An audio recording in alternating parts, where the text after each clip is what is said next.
بسم اللہ الرحمن الرحیم۔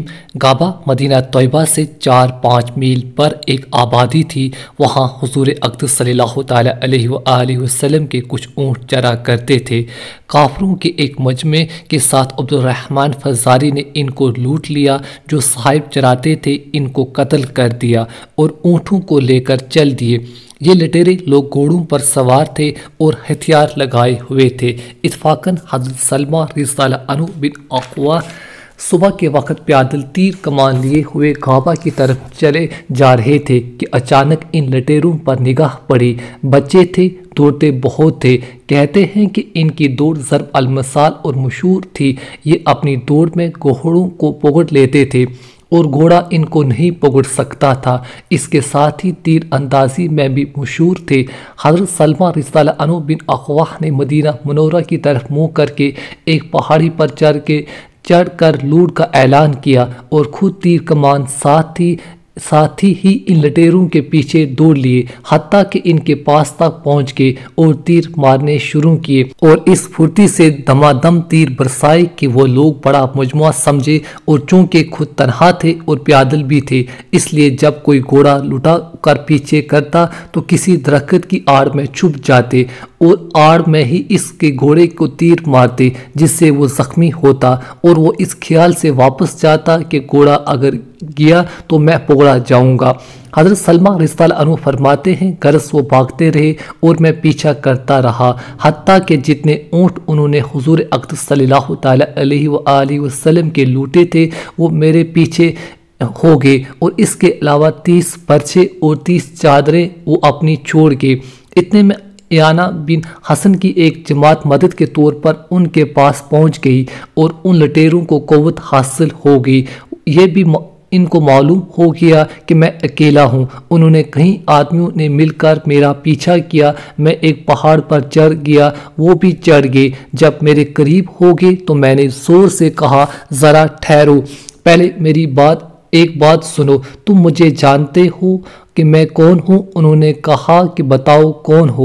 میں نے کہا کہ میں ابن القول ہوں، اس ذات پاک کی قسم جس نے حضرت محمد مصطفیٰ صلی اللہ تعالیٰ علیہ وآلہ وسلم کو عزت دی، تم میں سے اگر کوئی مجھے پکڑنا چاہے تو نہیں پکڑ سکتا، اور تم میں سے جس کو میں پکڑنا چاہوں وہ مجھ سے ہرگز نہیں چھوٹ سکتا۔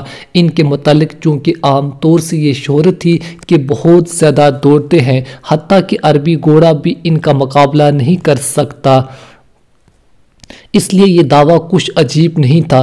سلمہ رضی اللہ عنہ کہتے ہیں کہ میں اسی طرح ان سے بات چیت کرتا رہا اور میرا مقصد یہ تھا کہ ان لوگوں کے پاس تو مدد پہنچ گئی ہے، مسلمانوں کی طرف سے میری مدد بھی آ جائے گی کہ میں بھی مدینے میں اعلان کر کے آیا تھا۔ غرض اس طرح میں بات کرتا رہا اور درختوں کے درمیان سے مدینہ منورہ کی طرف غور سے دیکھتا تھا کہ مجھے ایک جماعت گھوڑے سواروں کی دوڑ کر آتی ہوئی نظر آئی۔ ان میں سے سب سے آگے اخرم اسیدی رضی اللہ عنہ تھے۔ انہوں نے آتے ہی عبد الرحمن فزاری پر حملہ کیا اور عبد الرحمن بھی ان پر متوجہ ہوا۔ انہوں نے عبد الرحمن کے گھوڑے پر حملہ کیا اور پاؤں کاٹ دیے، جس سے وہ گھوڑا گرا اور عبد الرحمن نے گرتے ہوئے ان پر حملہ کر دیا، جس سے وہ شہید ہو گئے اور عبد الرحمن فوراً ان کے گھوڑے پر سوار ہو گیا۔ ان کے پیچھے ابو قتادہ رضی اللہ عنہ تھے، فوراً انہوں نے حملہ شروع کر دیا۔ عبد الرحمن نے ابو قتادہ کے گھوڑے کے پاؤں پر حملہ کیا، جس سے وہ گرے، اور گرتے ہوئے انہوں نے عبد الرحمن پر حملہ کیا، جس سے وہ قتل ہو گیا، اور ابو قتادہ رضی اللہ عنہ فوراً اس گھوڑے پر جو اخرم اسیدی رضی اللہ عنہ کا تھا اور اب اس پر عبد الرحمن سوار ہو رہا تھا، سوار ہو گئے۔ بعض تاریخ میں لکھا ہے کہ حضرت سلمہ رضی اللہ عنہ نے اخرم اسیدی رضی اللہ عنہ کو حملے سے روکا بھی تھا کہ ذرا ٹھہر جاؤ، اپنا مجمع اور آنے دو، مگر انہوں نے فرمایا کہ مجھے شہید ہونے دو۔ کہتے ہیں کہ مسلمانوں میں صرف یہی شہید ہوئے اور کفار کے بہت سے آدمی اس لڑائی میں مارے گئے۔ اس کے بعد بڑا مجموعہ مسلمانوں کو پہنچ گیا اور وہ لوگ بھاگ گئے، تو حضرت سلمہ رضی اللہ عنہ نے حضور اقدس صلی اللہ تعالیٰ علیہ وآلہ وسلم سے درخواست کی کہ میرے ساتھ 100 آدمی کر دے کہ میں ان کا پیچھا کروں، مگر حضور اقدس صلی اللہ تعالیٰ علیہ وآلہ وسلم نے فرمایا کہ وہ اپنی جماعتوں میں پہنچ کے اکثر تاریخ سے معلوم ہوتا ہے کہ حضرت سلمہ رضی اللہ عنہ کی عمر اس وقت 12 یا 13 برس کی تھی۔ 12-13 برس کا لڑکا گھوڑے سواروں کی ایک بڑی جماعت کو اس طرح بھگا دے کہ ہوش و حواس گم ہو جائیں، جو لوٹا تھا وہ بھی چھوڑ دیں اور اپنا بھی سامان چھوڑ جائیں۔ یہ اسی اخلاص کی برکت تھی جو اللہ جل شانہ نے اس جماعت کو نصیب فرمایا تھا۔